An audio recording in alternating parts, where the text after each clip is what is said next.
Welcome back to another episode of 40 Facts About the 40K Universe. I am your host Gersh1, and today we're going to be talking about the second best unit in the Orc Codex, the Mek Gunz. If you don't know which one I chose to be number one, it was the Tank Busters. I have a video for that.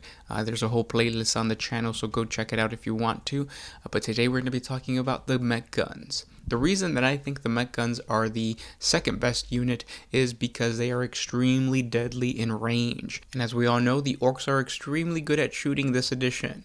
The cool thing about the Mek Gunz is that they are extremely cheap and they dish out a bunch of firepower. They go from a measly 18 points to 45 points, which is ridiculously low. You can honestly take out something that has twice as many points within the first or second turn. What makes these guys so different than all the other orc units is that they have a 4+ ballistic skill, because they're Gretchen. Almost all orcs typically have 5+, and then on top of that, the Mek Gun benefits from the Daka Daka Daka rule, which by this point you guys probably already know that an unmodified roll of a 6 is an automatic hit, and then it gives you an additional hit roll, which is great. It's what makes the orc so shooty. The bad news to the Mek Gunz is that they don't benefit from the classic Bad Moon Clan rule. The Bad Moon Clan rule gives the orcs the option of rerolling ones. But with this new Saga of the Beast supplement, there is a clan rule, a Gretchen clan rule, that allows Gretchen models, so basically the Mek Gunz, to have that reroll of a 1. I wouldn't recommend you taking that clan rule. I think the Bad Moon clan rule is still better, because honestly, I would never choose Gretchen over Orc Boys, but that's something that we're going to get into later on towards the end of the video. For right now, what I want to stress is taking the Bad Moon clan rule. Don't worry that the Mek Gunz don't get it, because of the weapon option that you're going to choose.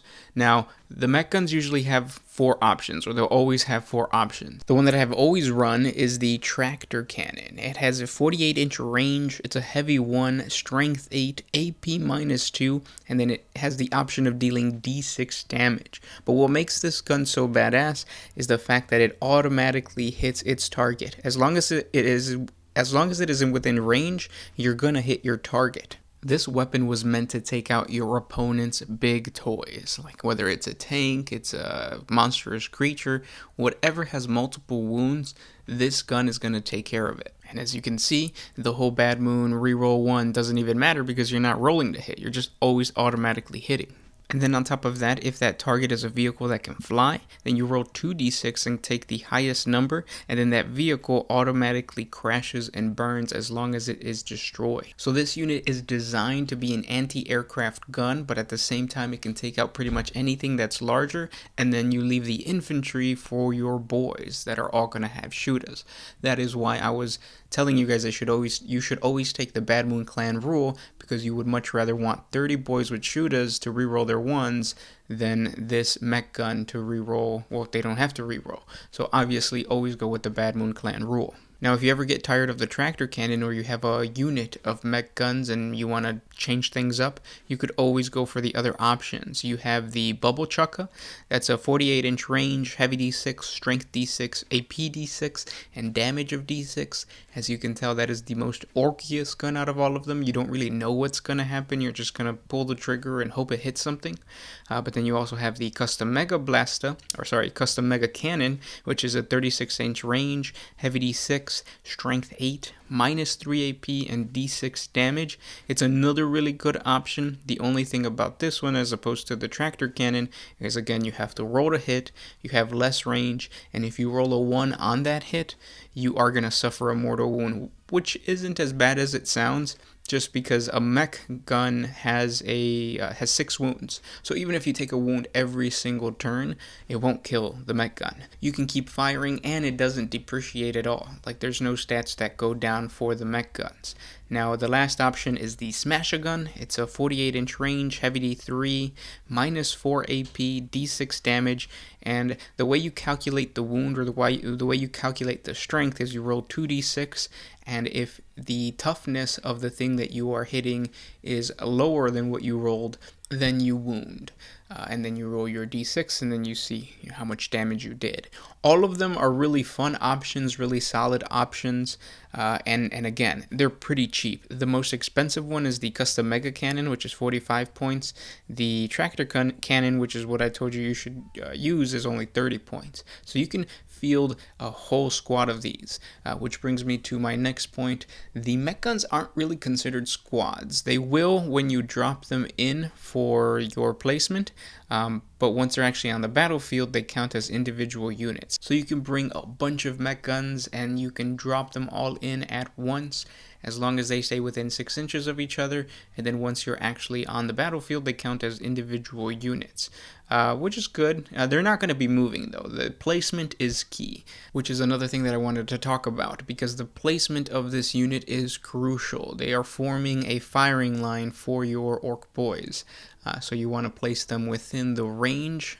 So if it's a 48-inch range, you want to make sure that everything is within range, everything has line of sight, and they are in the correct field position to take out whatever big units you are trying to take out.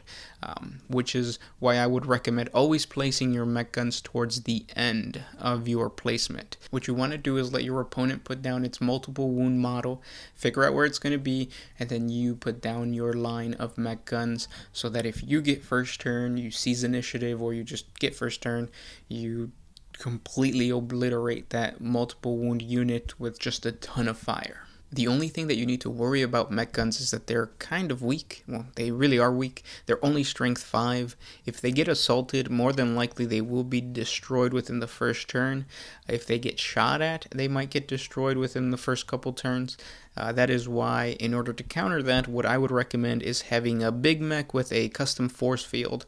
All of a sudden, they get a 5+ invulnerable save, on top of the fact that their regular save is already 5+. So it's not like they're out there with t-shirt saves, and the force field really strengthens them.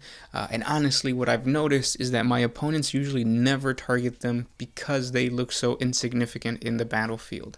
Yeah, they're dealing damage, but usually the opponent doesn't catch on that the mech guns are doing more damage than the 60 boys that are in their face just shooting at them and ready to charge. So you have to use the underwhelming presence of the Gretchen in order to basically play mind tricks with your opponent. Maybe even put them in a place where they're gonna forget, like on top of a hill or behind something that allows you to continue to shoot, but at the same time your opponent might forget that they're even there. And then the last thing that makes this unit one of the best orc units in the entire codex is how cheap they are price-wise. I'm not talking about going to the GW store and actually buying it.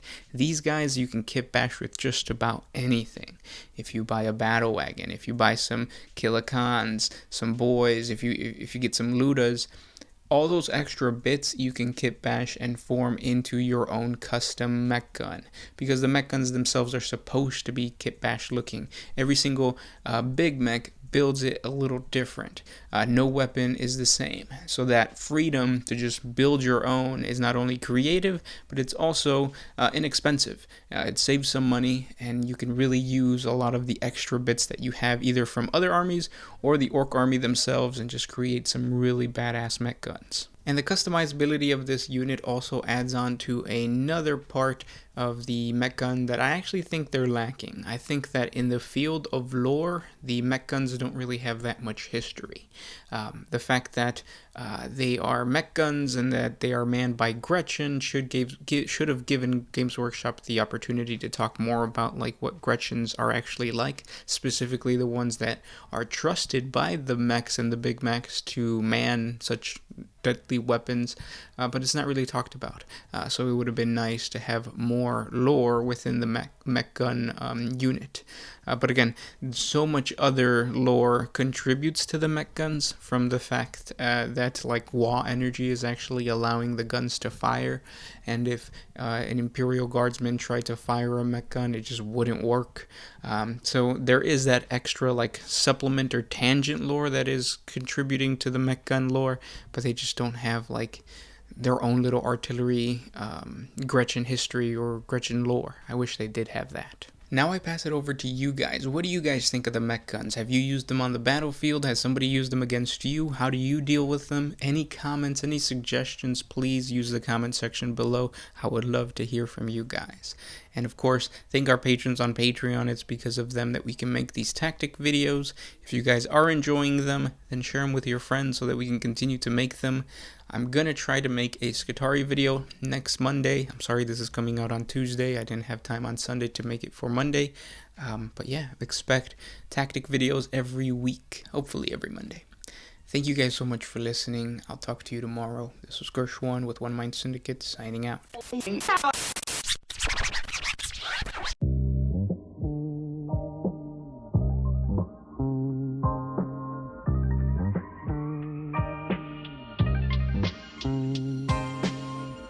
Always used to put my freedom first in any